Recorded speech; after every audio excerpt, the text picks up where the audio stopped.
All right, welcome to the Clemson Applied Science Lab, the CASL, as we're calling it. This is basically all meant to improve our student athletes and their well-being and their development through their time here at Clemson. We do that in two ways. One, we have our quantitative analysis lab, which has all this technology I'll go through here in a second, and then our full recovery center, which is going on over there, ways for us to treat muscle soreness. So the big centerpiece of this area right here is our Zardari motion capture system. It's an 8-camera, fully markerless system that's going to quantify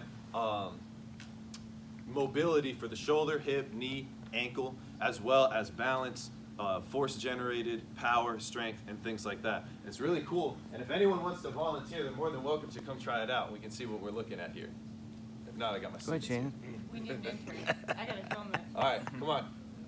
Jason, come on out.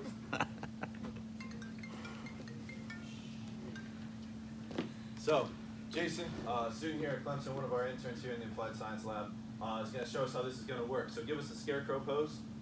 All right? So what he's doing now, give us the lunge. So what it's doing now is it's identifying different points on his body, and it's able to quantify how far apart those points are, and an ability to give us an idea of what his range of motion is at different joints. And so what we can use this for is we get baselines on our guys as they first come into Clemson, right when they get here, and then understand how that range of motion, the mobility, is changing as through their development here at Clemson.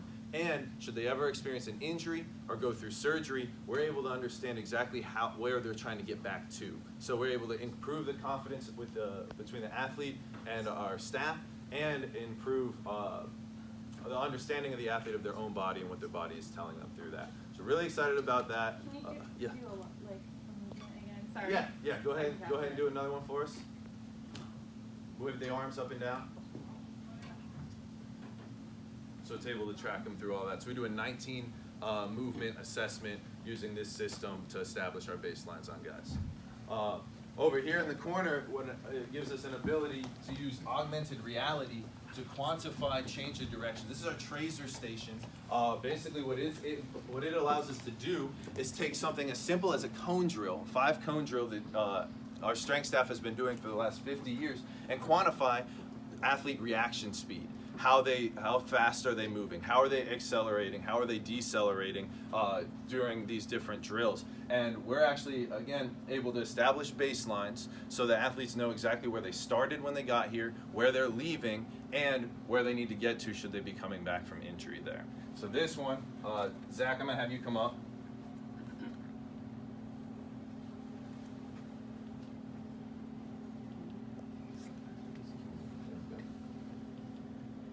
So we're gonna all take a step back. We need a 10 by 10 space here. All right. Yeah, you hold it. So hit the play.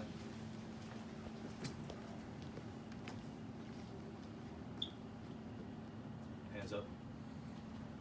So just like you're going through TSA, it's got to identify where you are. Back up to the circle.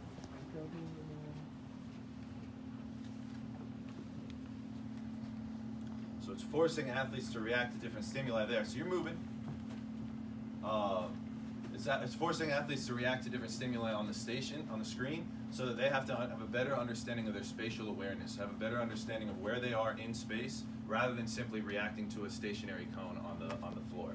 So he'll go through that. It's 20 seconds real quick, and again, at the end of it, able to quantify that speed and that reaction time.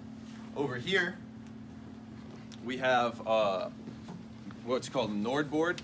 This is a piece of technology that evaluates hamstring strength, and it does so right versus left strength. So you're actually able to understand how strong your hamstrings are and what imbalances you may have.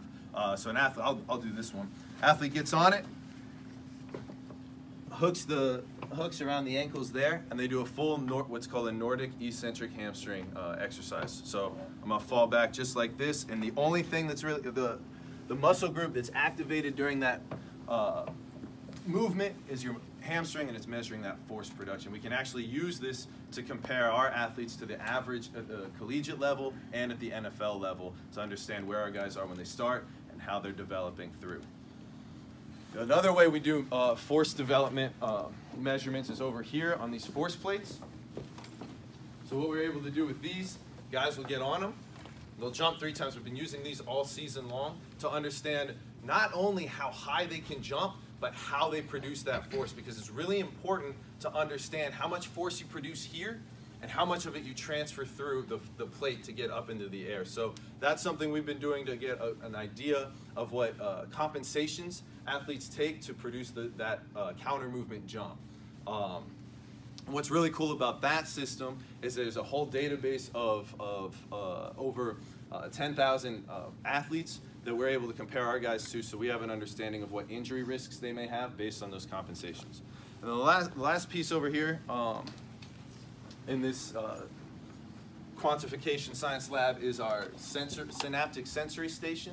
This is something that allows us to evaluate cognitive performance, visual acuity, contrast sensitivity, depth perception, anything related to vision, reaction, hand-eye coordination. We're able to quantify here, and then our athletes can actually get on it and start training those abilities. And what we found, you know, I might get a kick at this, the guys that spend the most time playing video games, the guys that do the best on this, they have that best reaction time, they have a better understanding of where things are in space and having that spatial recognition. One of the ways that we're trying to train our guys up on some of these different metrics is using strobe glasses, actually blocking how much vision or how much visual information they're experiencing in an effort to build neural pathways and develop that cognitive ability.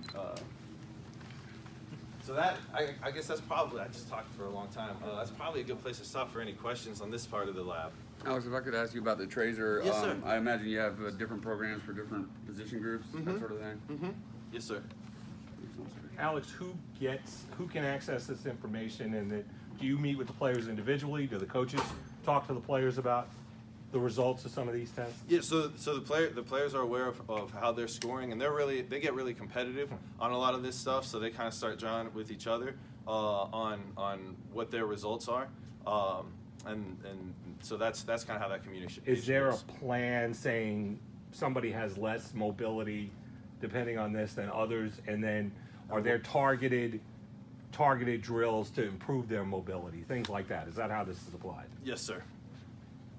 Is there like an app or something that the players use that is connected to it, or like a website that they can track their stuff? We use a athlete management system called Conduct that houses this information and produces player profiles.